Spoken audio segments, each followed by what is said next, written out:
everyone. I hope you are all well and enjoying this day. It's been an amazing conference so far. Every session just seems to get better and better. But this is the one that I've been looking forward to the most because I am lucky enough and honored enough to be able to have a nice chat here with Kate Bradley Chernis. You got it. Chernis rhymes with furnace. Chernis. Okay. I was slightly close.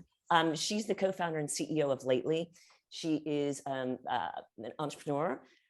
There are so many interesting and fun facts about her. I'm going to have her share a couple with you. But as a fellow entrepreneur myself now, who came out of years and years in big technology, I'm just really excited about this. Females, very passionate about female founders. So Kate, before we dive in, little introduction about just you, who you are, where you've been, and maybe one or two fun facts, of which I know there are a million. So please enlighten Sure. us. Hey, Wendy, hugs from here, by the way. Hi, everybody, too. I'm in New York, not the city. So I'm about 90 minutes north by train, should there be no traffic, where everyone just moved. So the Catskills. I love to know where you guys are. So in the chat, just pop in. I love the weather. It's been 45 degrees here for days. My husband looked at the thermometer this morning because we have like an actual one, you know, we don't just look at the phone. And he was like, I think it's broken. It's stuck on 45. Like, why isn't it spring yet? You know, it's just from hell. So I'd love to know where you guys are. Drop it in the chat and say hi. We got Austin from Wendy. That's awesome. I saw Chris Bro. Hi.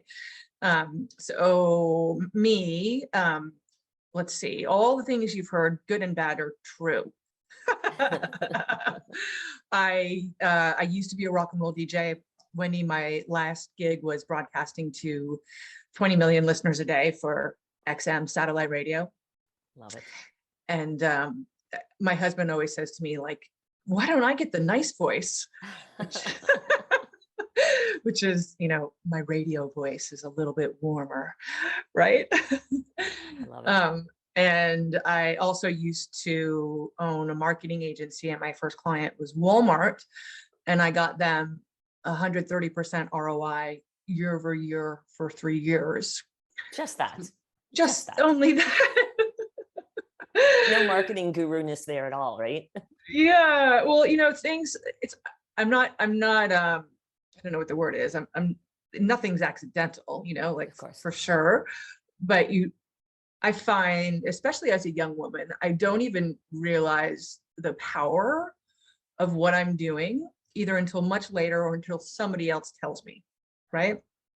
Isn't that weird, Wendy? Like, and I feel like every woman I know, yeah, it's not imposter syndrome, because it's not that. It's just sort of like, sometimes it's just like, I'm just doing my thing and I can't imagine any other way. Super focused, just like blinders on, go get shit done, I'm guessing. Yeah, it's like, no, let's swear, because I do. I'm, you know, curse these scalers. Like each other. But it's like, it's like fucking duh. Of course, this is the way this is happening, right?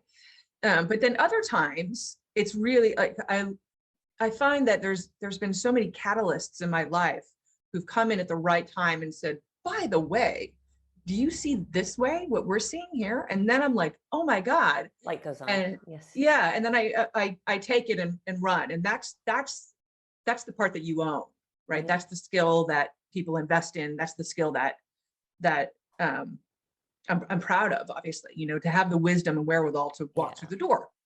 Well, you know? It's so important. I mean, you use the word, I think, catalyst, and I use the word, you know, the power of connections. I mean, there's nothing more important than having that tribe around you that helps remind you all the great things that you're doing. I think is really good. The tribe. Let's pause on that for 1 second. So Chris Bro is here. I didn't even know he was coming. He's part of my tribe. So Chris works for me, and he, you know, we've created this culture at Lately where we're a team. I cannot live without them. I'll fall down otherwise, right? And they tolerate me because sometimes I'm a bitch. I am. The stress is real, you know? Yeah, 100%. And they, you know, Chris just instinctively joined this today, right? Now he's in sales, so he's looking for leads. Obviously, that's what he's doing. He's no dummy. Any good salesman. Yeah. But you know, that network that you're saying, like, whether it's my team, whether it's my husband, who's, you know, the greatest, or my family, or, you know, I have a lot of, whether it's acupuncture, massage trainer, I have a lot of physical people that care for me too, because my stress manifests physically, Wendy. So here's a little quick fact for folks in the room. So I actually have a partial permanent disability, and I cannot type at all. I can't use my hands because I have epicondylitis and tendonitis throughout both hands and arms. And so pain is excruciating. So I talk to my speech to text. Yeah, I've been doing this for almost 14 years now. Wow. I use Dragon Naturally Speaking for paraplegics. So, you know, my life is a little bit different than yours. Like I live in styluses. I can't touch my phone. Right. Right. Oh, wow. You know, amazing. but I wouldn't change it. Right. Because it's, I'll tell you really, two reasons why. Number one, email doesn't touch me personally anymore. There's this separation. So I don't have that like sick feeling in my stomach. You're so lucky when it comes to it, that. Right? You know the feeling, like that separation from the machine is so important. Yeah. But the other thing is I cheat because so I hear myself talk. I hear myself write. And I'm always coaching people to read what you write out loud before you send it, because when you read what I wrote, Wendy, you hear my voice in your head. Absolutely. Right. Absolutely. And I'm psychotic about that. I read it 4 times before I send it. I'm a little psychotic. So good for you. That's not psychotic. I mean, that's just through. I mean, I tease and say I have resting bitch face in writing. written RBF. I love written it. bitch face. Yeah. Yeah. Whatever that. Well, so how do you go with this like huge, amazingly successful marketing background, and in sort of what made you go and decide to, you know, found a company, and tell us about the company and what it's all about as well? Yeah. So Lately uses artificial intelligence to learn any brand or individual human's voice, and then augment and optimize your long form content by clipping it up into what it knows will get you the most shares and likes and comments for social media, right? So for example, this video, I'm going to ask Stelios for the file of this. We're going to run it through our own AI, which will instantly transcribe it. It takes the custom writing model it's built for me. It's going to clip up the quotes that you and I say, the good ones, and match the video up so that we have 20, 40, 60 mini movie trailers to drive traffic back to either the full length or wherever Stelios wants, maybe to sell tickets for next year, whatever it is, doesn't matter. Fun fact, I must have a copy of that. I will pay you handsomely. Yeah, you got it. You got it. So that's what Lately does. And you know, so I'll back up and make. There's so many fun ways to come into this conversation. But absolutely. So the first thing is in music, I didn't realize this until after the time. And I'll tell you a story that almost no one ever asks about. So right before I went to XM, I was always really lucky. By the way, people, radio was that thing, you know. For those who don't know. There's knobs. We were live in the radio career that I came up with, which is like doesn't happen anymore. Cracking the mic. Oh, I did overnights. I drank Mountain Dew, ate a lot of potato chips. Yep, of course. So I was in North Carolina at a little station that had just started. And I was there for, I think, 3 or 4 months, not very long, but long enough for a book to come out. So a book is how they measure the listenership. It's called Arbitron for radio. You've heard of Nielsen. Is that a quarterly thing, an annual thing? What's the? They do. So big city gets quarterly, smaller cities get like 6 months and annual. So we got our 6 months. So I'd gone to XM and it was terrible. Like I knew I had the job at XM when I went to North Carolina. I had to sit around for 3 or 4 months and, you know, make like I was loving it there, which I wasn't, by the way. Like I mean, they used to have, ladies, listen up. They used to have our meetings at a strip club with a buffet, which I did not eat. I mean, gag me, you know, like, so it was sounds like a bad idea. It was so crazy. So anyways, 6 months later, I'm at XM. My old boss calls me from Carolina and he's like, dude, you're #1. And I was like, what? because in the format we were in, it's called AAA, is always like number 20 or 21, where classic rock, country, pop, that's all first, second, third, you know? And I was like, that's impossible. And I was evenings also impossible. Like if we're going to be highly rated, it's, you know, middays or mornings. Yeah. And so he was like, what did you do? And I said, I threw out your playlist. I did a zig and a zag. Zig and a zag. And I was the production director. So I was also in charge of all the drops between the songs. And all the commercials. So during my show, it was the me show, like everything was mine or my creation, you know? And what I had learned to do was take you on a journey, Wendy, right? So there's something beautiful that both writing and listening have in common. Storytelling, right? Which is storytelling. Yes, that's right. 100%. And there's the magic about storytelling is the theater of the mind, right? It's the third party, the listener, the reader, their imagination plays a role. And if you are wielding the mic or if you are wielding the pen, it's your job to leave space for that human to fill the role. Yeah. And when you do that well, guess what? It's not a one-way street anymore. It's a two-way street. Yeah.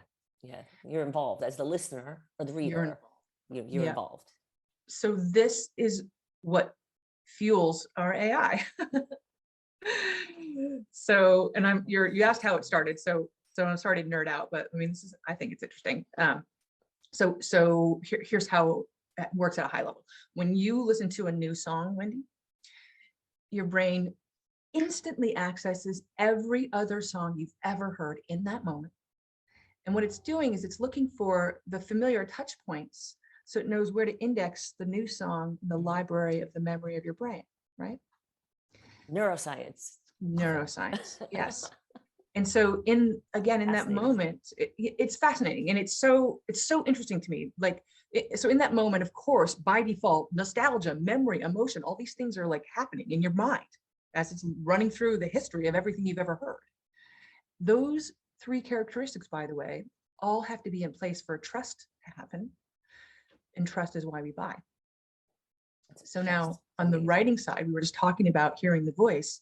Your voice has a frequency like a note, a musical note, like a song, all sound does. So that's why you hear my voice in your head. And that's why it's my job as an author to give you familiar touch points. And right now I sound like Kim Carnes because I'm at the beginning of a cold. So. I mean, she's hot and I know who that is. I think it's great. I'm old. Most Betty Davis size, baby, right? Yeah, that's right. 100%. Well, so you're okay. I know all this cool neuroscience. Okay. Yeah. Now so how do we get it into like how I'm going to go start a company because that's what some of us do. It was more backwards. Like, so I didn't even really know all that stuff I told you. I kind of realized what I was doing, later. Okay. I mean, I knew that my gift is turning listeners into fans. Like I'm great at that. And there's a big difference, right? So customers into evangelists, teammates like Chris, make your employees evangelists, because guess what? When you have fans as employees, they go miles for you on their own, just like he did today, right? Absolutely. So my friend Steve actually was in the tech world, and he met me after I was doing the Walmart project. I created this spreadsheet system that was the magical thing over there, and was then using that same system for all my clients. And it was designed to unlock long form content. That's what I was basically doing. Okay. And so Steve was like, hey, we can automate this and we can put it into software and we'll create wireframes, and all you need is $25,000. Yes. And I was like, have you met me? Like, I've been eating ramen and drinking 2 buck chuck. I'm in radio. So he harassed me, really, he was harassing me for like a year. He was so annoying because I was like so busy and didn't have time for him. And then he ended up taking the money out of his own pocket and bringing Jason, who's one of my co-founders, to my house, 8 o'clock on a Sunday night at Christmas. I had 2 glasses of wine. I'm on vacation. I'm like, what are we doing here? What are we doing? What are you doing? And they showed me the wireframes and I was like, oh, this is something. So there's a catalyst for you, right? Yeah, absolutely. So then, then it's if anyone's watched the TV show Silicon Valley, that's what it's like. Absolutely. Every bit of it. And I'd lived in the Silicon Valley for 20 years. So that was just like You the most know. relevant show for me. Like, I'm so kind of Ehrlich, actually. I mean, even though I'm Richard, but I'm more Ehrlich. I love it. Yeah, so there's another key part here, and again, underdogs and ladies listening, I want to share this with you, which is when I was at XM, I developed this thing with my arms, and oh my God, Wendy, I was terrified. Of course. Yeah, like especially for someone who's been in tech forever, I would be like, I can't live, I can't type, I can't write anymore. That's right. I can't do any of those things. Yeah. And they wouldn't help me because I look normal. So total discrimination, right? So on my own, I hired an intern to come and sit next to me at work and type for me with my no budget that I had. Yep. When I found Dragon Naturally Speaking, the IT team at XM wouldn't install it for me because it had to go through all these qualifications. Yes. Oh, and by the way, now I'm a real pain in the ass because I need special accommodations. Of course. I need my own office because the microphone hears everything. Yeah. Yep. Right? Right. So and Dragon was not like it is today. It was really hard and no one knew about it. And I got so lucky. There were a couple of instructors, like 4 in the whole country.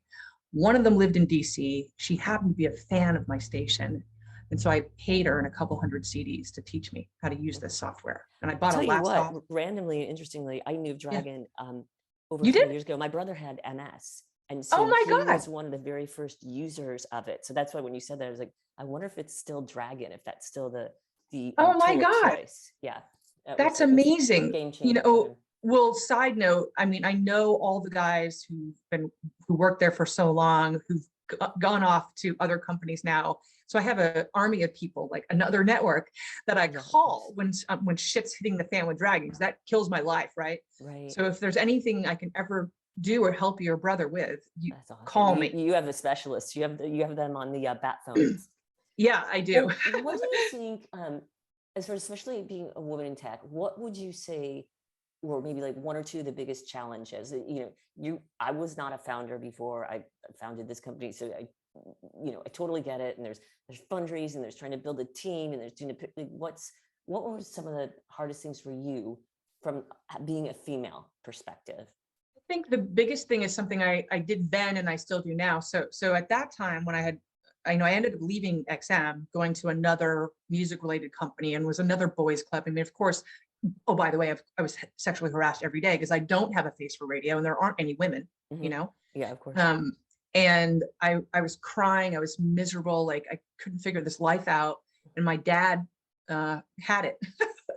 And he lovingly shook me by the shoulders and he said, you can't work for other people. And there's no shame in that. Mm-hmm. And what happened in that moment, Wendy, was 2 things. Number 1, light bulb, okay, right. There's another way. But the other thing was the shame. He hit on it because the first thing we do as women is run down all the reasons it's our fault. Mm-hmm, mm-hmm. Right. And that's what I was doing. I thought that I had been disappointing my male bosses. Right. But I hadn't done anything wrong. Right. In fact, I was doing everything right and I was being punished for it. It was a hostile work environment, And so that's the thing that I still do. I mean, I have lots of notes from Joanne Wilson is one of my investors, and she's always telling me, stop caring. Right. There's a certain truth to that for sure. There's a certain, let it go. Right. Let it go. And it's hard because my first instinct is to run down what I could do differently about it. Why is it my fault? Yeah. And now that's, it's a great skill as a CEO. Like I joke with my team. It's not really funny because I'm horrible at it, but I see the negative in everything. I'm the half glass empty, half empty person, right? Because I'm looking for problems to solve. That's my other skill. Right. So I think, that's the one thing. The other thing I'll share is I've been in really uncomfortable situations, and sometimes I had the wherewithal to be like, what the fuck? And other times I don't.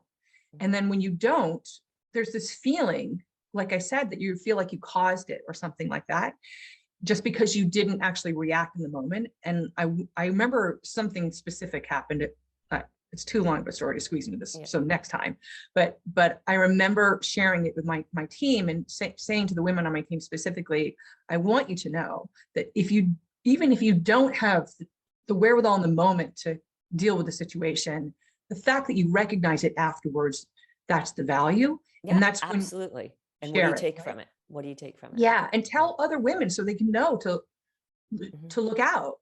Mhm. You know, I thought that honestly, Wendy, too, like in the beginning, you get glommed in right away. Like, again, this is another funny episode in Silicon Valley when they hire the female engineer Yeah, and everyone's trying to exactly. like pair you together. Like, so in the beginning, they're like, oh, you're a female founder, blah, blah, blah. And I was like, what the fuck is this? You know, like, why am I just suddenly glommed to this group? Yeah, like the generic group. Yeah. And like, I am a tomboy, and, you know, I was like kind of repulsed a little bit, or repelled. But then as these things started happening to me, I realized how real the problem was, Hmm. Hmm. you know? So we have 4 minutes left. I'm just gonna like rapid fire you. I What like was you. your best moment as a founder? Oh God. My best moment as a founder was when, Notice I didn't say female founder, just said founder. yeah, good job, by the way. When Lauren, who is my right-hand woman, she was doing a live show that we do with a workshop, and my mom was here, and we were watching it, and my mom was like, is that Lauren from a couple years ago? And I was like, yeah. And she's like, wow, she really has blossomed. And she has, like, and I that sounds a little motherly, and I apologize, Lauren, but like, when she first started, she was so shy, and now she grabs everything by the fucking balls.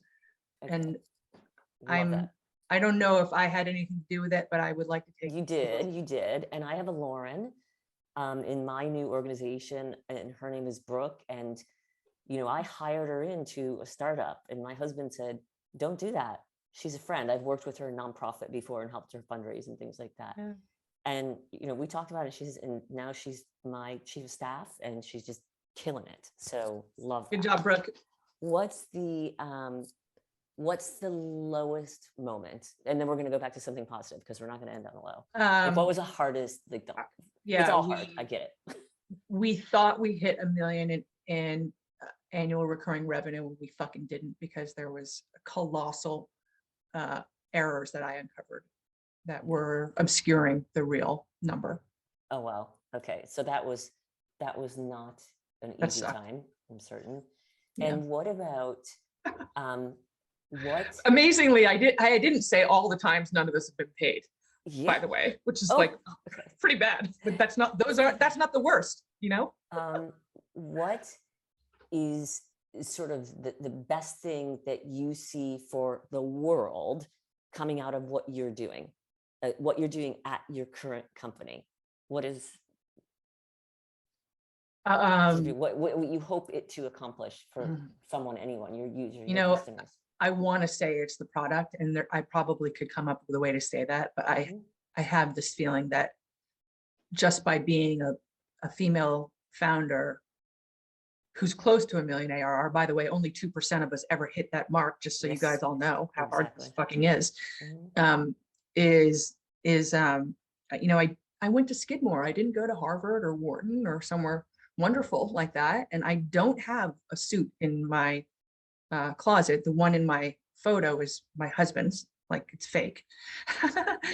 And I was a line cook and a competitive rock climber before everyone started doing it, and rock and roll DJ. And it's so important for me to know that you can be jagged and insouciant and rough around the edges is putting it light for me, right? And also completely, I will tie something to that, completely nonlinear. I have no background in technology whatsoever, and ended up as a leader in large technology companies. You know how I started my career? I started as a store director at Toys R Us. That's how I started. And when I wanted to get into tech, when I moved to Silicon Valley, I'm like, I don't even know what technology is, but everyone works in it here in Silicon Valley. So I started answering phones at an internal help desk. Like, yes, is your computer plugged in? and see, it was like same thing, like totally ended up somewhere different. So there There you you go. I go. think we're related in a former life. I think You're so awesome. too. You are awesome. Well, we will have this recording for everyone. It looks like you're going to do something magical with your own technology on that, which I love. And I just want to thank everyone for being here. This is great. Thanks so much. Thanks for having you. And you and I are just going to go off and be friends for sure. I've already adopted please. you. And Stelios, thank you once again. I hope everyone enjoyed this session. And I'm starting to lose my voice, so we'll chat on the other side. Thanks, everyone. And thank you, Kate. Bye-bye.